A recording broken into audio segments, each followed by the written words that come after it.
Welcome back, everybody. A recent report about public safety concerns in Seattle got some residents fired up. And part of Seattle Times column on that report implied people in certain neighborhoods have a fear of crime that exceeds reality. So here to help us understand this report is one of the co-authors, Dr. Jacqueline Helfgott from Seattle University. Welcome. It was a big 200-page report, right? Yes. Well, what was it looking at, and kind of what were the purposes of it? Well, the Seattle Public Safety Survey is an annual survey that's part of the Micro Community Policing Initiative for the Seattle Police.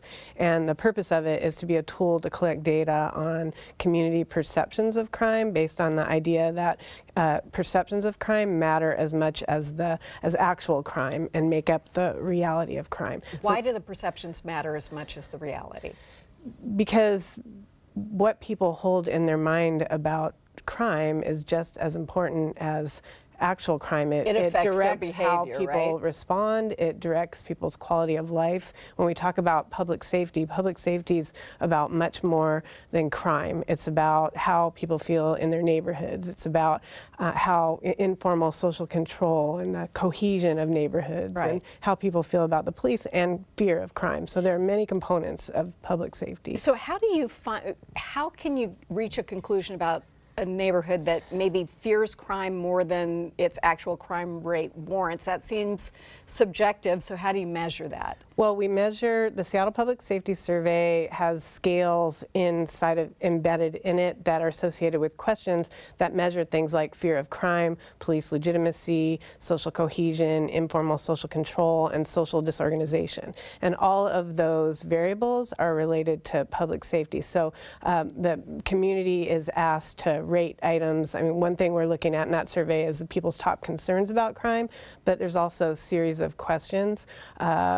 How safe do you feel in your neighborhood? Are you afraid of violent crime? Are you afraid of property crime? So asking them a series of questions that rate on so fear of crime is one of the scales in this survey, one of a number of scales. And so if you have perhaps a neighborhood where the fear of crime seems to be disproportionate to the reality of crime, what does that suggest? So it's valuable information to the police to uncover what might be going on in a neighborhood. So there are a number of things that could be going on with that. One, it could be that the people aren't reporting to the police. So there are legitimate reasons why people's fear of crime might be higher or disproportionate to the reality of crime. So one might be people aren't reporting to the police.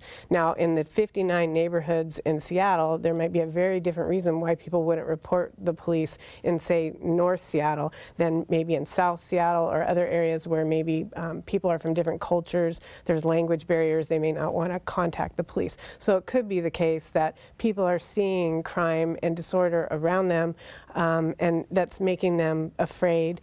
So it could be a legitimate reason. It could also be not so legitimate of a reason. So the mean world syndrome is a phenomenon, that suggests that if somebody's a high media consumer, then they're going to think the world is a much more dangerous place than their next door neighbor who's a low media consumer. So it could be media stereotypes about homelessness, stereotypes about different types of people. So there could be reasons that are less legitimate, but there could also be very legitimate reasons. If a person's been a victim of crime, women tend to be more fearful than men, older people. So there could be a lot of... Because they are more vulnerable in reality and they feel that way. Right, so there's demographic factors that could influence how afraid someone is, but all of that matters. So crime statistics in aggregate don't matter to the one person who's afraid of crime. And when the police need to respond to crime, they need to think about everybody, and they need to be able to understand,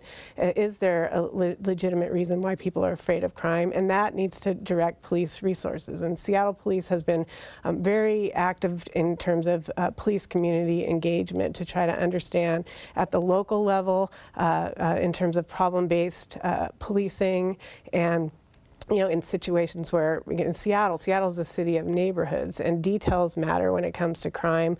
what's going on locally matters, what's going on at the neighborhood level matters. So being able to go in and see, okay, the fear of crime exceeds the actual crime statistics in this neighborhood can allow the police to go in and uncover what's under what's going on. And there were opposite results too. There were places that had higher crime and less fear about crime, and it doesn't mean anybody's wrong about their perception.